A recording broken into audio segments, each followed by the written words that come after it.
Tout d'abord, il s'agit d'un projet dans le cadre du cours Introduction aux méthodes quantitatives. C'est un cours de première année de la Faculté des sciences de la société. Dans ce cadre, l'innovation que l'on a mis en œuvre, c'est des exercices sur Moodle, donc en ligne, que les étudiants doivent faire chaque semaine, qui ont plusieurs particularités. La première, c'est que les chiffres utilisés dans l'énoncé sont aléatoires, ça veut dire qu'ils vont changer à chaque fois que l'on fait les exercices. Ensuite, c'est que la correction est automatisée, c'est-à-dire qu'une fois qu'on a fini l'exercice, on a une correction de ce qu'on a fait juste et de ce qu'on a fait faux. Il y a un minimum de points que l'on doit acquérir pour pouvoir valider un TP quand on l'a fait.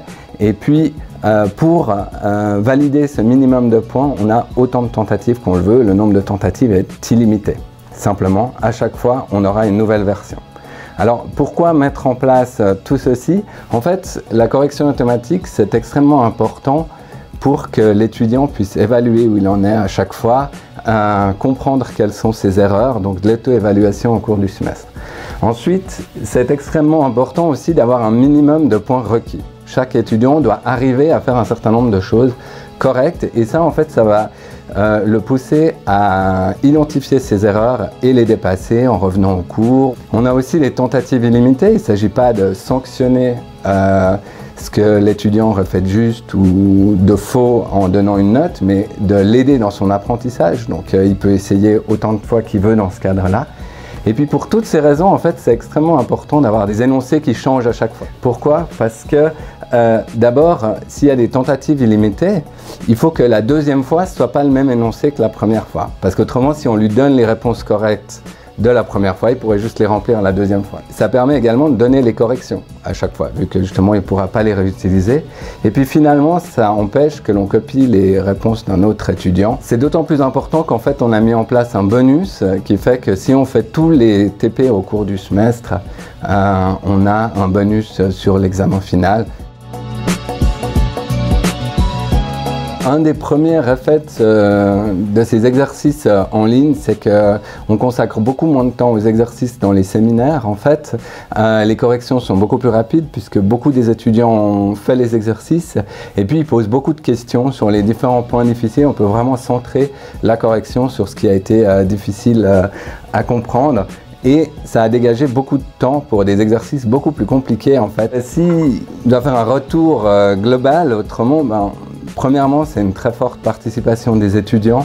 70 à 75% des étudiants ont fait tous les TP au cours de l'année, ce qui n'était pas du tout le cas avant pour un cours de première année. Et puis, on peut voir une forte augmentation du niveau aux examens.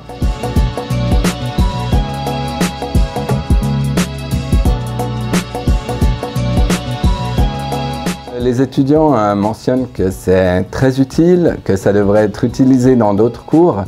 On utilise un bonus pour ceux qui valident tous les TP et ça c'est très motivant. Ils disent que ça les force à travailler tout au long du semestre et ils ont le sentiment d'être à jour. C'est aussi extrêmement important pour ceux qui ont des difficultés en mathématiques. Il faut dire qu'il y a beaucoup d'étudiants en sciences sociales qui vivent difficilement des composantes un peu mathématiques et puis voir au fil du semestre qu'on arrive à faire les exercices puisqu'il y a la correction automatique, il y a un sentiment de progression qui est extrêmement important pour ces étudiants.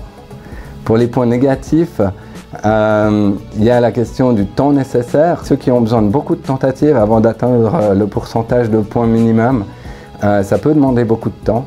Et c'est une des critiques. Et puis l'autre, c'est les délais. Les TP doivent toujours être rendus avant la correction, avant le séminaire qui est donné.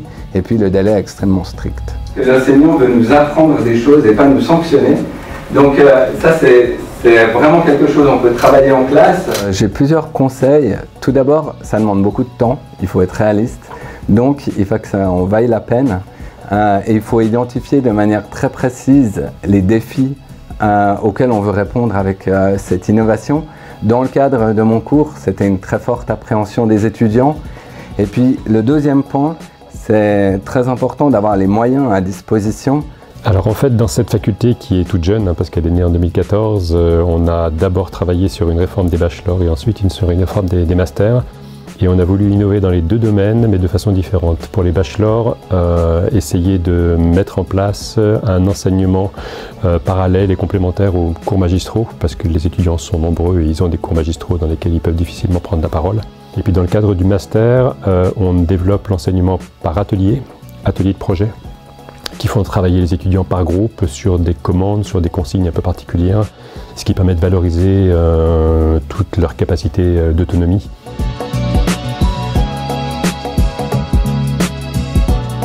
Alors, grâce au prix que l'on a reçu, je vais engager quelqu'un pour continuer à développer ces exercices. Et puis, l'autre aspect, c'est les corrections. En fait, lorsque l'étudiant reçoit les réponses correctes, on peut aussi mettre du texte ou le développement de la correction pour l'aider. Typiquement, du lien vers la documentation, vers la vidéo média serveur du cours pour qu'il puisse vraiment identifier et avoir la théorie qui correspond à la question qu'il a fait faux.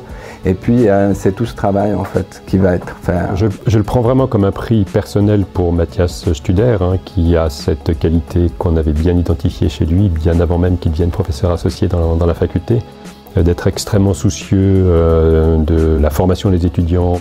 Et la grande qualité de Mathias, qui est par ailleurs un très bon statisticien, c'est d'avoir le souci de toujours expliquer à quoi servent les statistiques pour le domaine d'enseignement dans lequel sont inscrits les étudiants, tout en mettant en place un système d'enseignement qui valorise beaucoup aussi l'interaction par les ordinateurs, le couplage entre un cours magistral et des séminaires d'accompagnement, qui fait que les étudiants sont à la fois pris en charge de différentes façons et amenés quelque part à développer aussi une forme d'autonomie.